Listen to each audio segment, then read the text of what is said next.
एक गांव रामपुर में सोना नाम की एक लड़की रहती थी। वो बचपन से ही अनाथ थी। उसके माता पिता कोरोना नाम की बीमारी में मारे जाते हैं। वो लोगों के घरों में काम कर करके अपना भरण पोषण करती है, लेकिन उसे पढ़ने लिखने का शौक होता है। एक दिन वो गांव के सरपंच के घर काम कर रही होती है। तभी सरपंच जी सोना से बोलते हैं, अरे सोना बेटी, मैंने सुना है तुम्हें पढ़ने लिखने का बहुत शौक है। सरपंच जी, शौक तो है, लेकिन मैं क्या करूं? अगर पढ़ने लिखने जाऊंगी तो जिंदा कैसे रहूंगी? खाऊंगी क्या? सोना की बात सुनकर सरपंच जी बोलते हैं, सोना, तू भी मेरी बेटी की तरह ही है। अगर तुझे कोई आपत्ति ना हो तो तू मुझसे पैसे ले लिया कर और पढ़ ले। मैं चाहता हूँ तू पढ़ लिख कर कुछ बन जाए। सरपंच जी की बात सुनकर सोना खुश हो जाती है। सरपंच जी सोना का दाखिला एक अच्छे स्कूल में करवा देते हैं। सोना भी स्कूल जाने लगती है। सोना पढ़ने में बहुत होशियार होती है और क्लास में हमेशा हर विषय में आगे रहती है। इस वजह से कई लड़कियां भी सोना से जलने लगती हैं। उसी क्लास में रमा नाम की लड़की भी पढ़ती थी।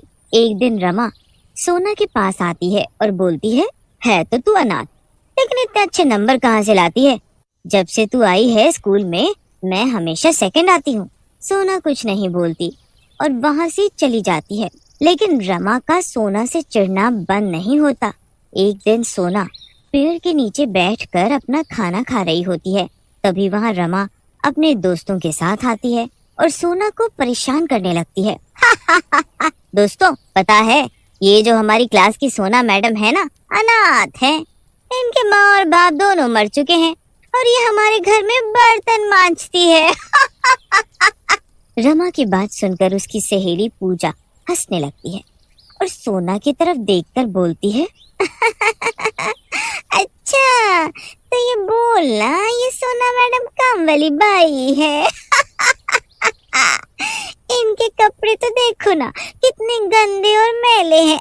लेकिन सोना कुछ नहीं बोलती और अपनी बेइज्जती सुनती रहती है। लेकिन इन सब बच्चों को नहीं पता होता कि उस पेड़ पर एक काली चुड़ैल रहती है जो उनकी बातें सुन रही है। चुड़ैल बोलती है, ये बच्चे कितने बदतमीज हैं। इस बेचारी लड़की को कितना परेशान कर रहे हैं। मुझे इन बच्चों को सबक सिखाना होगा। उसी रात जब रमा अपने कमरे में बैठी पढ़ रही होती है, तभी उसे अपनी खिड़की पर एक साया दिखता है। उस साये को देखकर रमा घबरा जाती है और जोर जोर से चिल्लाने लगती है, मम्मी बचाओ, देखो खिड़की पर कोई है, बचाओ मुझे। रमा की चीख सुनकर रमा के माता पिता वहाँ आ जाते हैं। रमा की माँ रमा के पास जाती है और बोलती है, क्या हुआ रमा, इतना क्यों घबरा गई? क्या देख लिया? माँ, मुझे खिड़की पर कोई चुड़ैल जैसा साया दिखा, वो मेरी ओर आ रहा था। लेकिन रमा इतना घबरा जाती है कि वो उस रात अपने माता पिता के साथ सोती है। अगली सुबह स्कूल में लंच के टाइम पर सोना उसी चुड़ैल वाले पेड़ के पीछे बैठी लंच कर रही होती है। तभी वहाँ रमा आती है और सोना को उल्टा सीधा बोलकर चली जाती है। ये देख चुड़ैल सोना के पास आती है। चुड़ैल, मुझे मत मारो।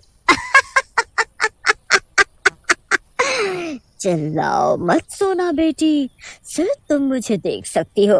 अगर तुम ऐसे चिल्लाओगी तो लोग तुम्हें पागल समझेंगे।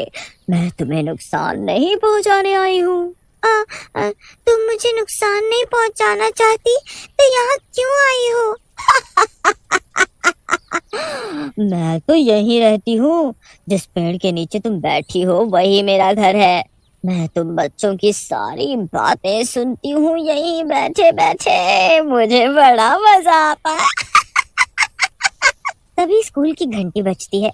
सोना चुड़ैल से बोलती है, चुड़ैल जी, मेरा लंच टाइम ओवर हो गया है, मुझे अब जाना होगा, नहीं तो क्लास में डांट पड़ेगी।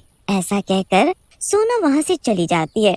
उसके बाद चुड़ैल और सोना रोज पेड़ के नीचे मिलने लगते हैं। धीरे धीरे सोना और चुड़ैल अच्छे दोस्त बन जाते हैं। एक दिन रमा सोना के पास आती है और बोलती है, मैं तुझे रोज इतना भला बुरा बोलती हूँ, तुझे गुस्सा नहीं आता? मुझे गुस्सा क्यों आएगा भला? वो भी तुम्हारी बातें सुनकर। मुझे तुम्हारी बातों पर कोई गुस्सा नहीं आता, मुझे बस पढ़ाई करनी है, मैं वही करने आई हूँ स्कूल में। अच्छा, तो फिर पढ़ाई करो, बड़ी आई प्रवचन देने। ऐसा कहकर रमा सोना को जोर से धक्का दे देती है। सोना दूर जा गिरती है और उसको चोट लग जाती है। ये सब चुड़ैल पेड़ पर बैठे बैठे देख रही होती है। स्कूल की छुट्टी के बाद सोना के सामने चुड़ैल आती है और बोलती है, मैंने पेड़ पर बैठे बैठे सब देखा, तुम्हें गुस्सा नहीं आता है इन लोगों पर? कितना परेशान करते हैं ये तुम्हें। मैं तुम्हारी जगह होती तो इन सब लड़कियों के बाल नोच डालती। चुड़ैल की बात सुनकर सोना हंसने लगती है। भला मूर्खों की बात सुनकर मुझे क्यों गुस्सा आएगा? वैसे भी सरपंच जी बोलते हैं कोई तुम्हें कितना भी बुरा भला कहे, तुम्हें उसके साथ अच्छा बर्ताव करना चाहिए। ऐसा कहकर सोना वहाँ से चली जाती है। सोना की बात सुनकर चुड़ैल सोच में पड़ जाती है। वाह, कितनी प्यारी बच्ची है, इतने अच्छे संस्कार हैं इसके, वाह। फिर एक दिन चुड़ैल सोना से बातें करते करते पूछती है, सोना बेटी, मैंने कभी तुम्हारे माता पिता को यहाँ नहीं देखा, वो कहाँ रहते हैं? क्या वो तुम्हारे साथ नहीं है? चुड़ैल की बात सुनकर सोना उदास हो जाती है और चुड़ैल से कहती है, मेरे माता पिता दोनों की मौत हो चुकी है कोरोना के कारण। गांव के सरपंच जी ही मेरा ख्याल रखते हैं। जिसे सुनकर चुड़ैल की आंखों में आंसू आ जाते हैं। सोना, तुम सच में बहुत बहादुर हो।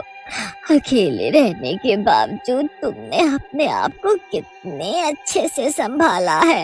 ऐसा कहकर चुड़ैल वहाँ से चली जाती है।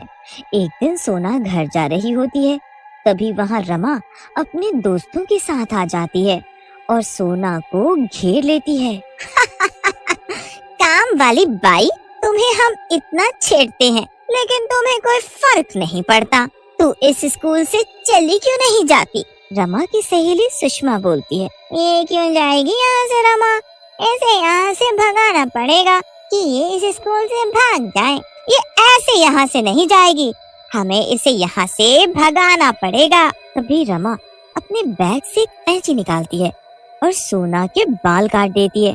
सोना रोने लगती है और उन्हें बोलती है, मेरे बाल मत काटो, मुझे जाने दो प्लीज। अगले दिन सोना वापस स्कूल जाती है। उसके कटे हुए बालों को देखकर चुड़ैल सोना से मिलती है और उसकी ऐसी हालत देखकर पूछती है, ये सब क्या है सोना? तुम्हारे बाल कहाँ गए? किसने किया ये सब तुम्हारे साथ?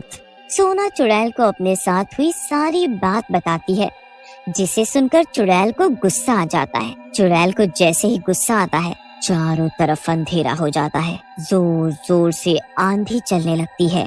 तुम यहाँ से चली जाओ चुड़ैल जी, नहीं तो स्कूल वाले तुम्हें मार देंगे। सोना की बात सुनकर चुड़ैल सोना से बोलती है, इंसानों का बस का नहीं मुझसे निपटना, लेकिन तुझे परेशान करने वालों को मैं नहीं छोड़ूंगी। रमा और उसके दोस्त जोर जोर से चिल्लाने लगते हैं, बचाओ बचाओ बचाओ।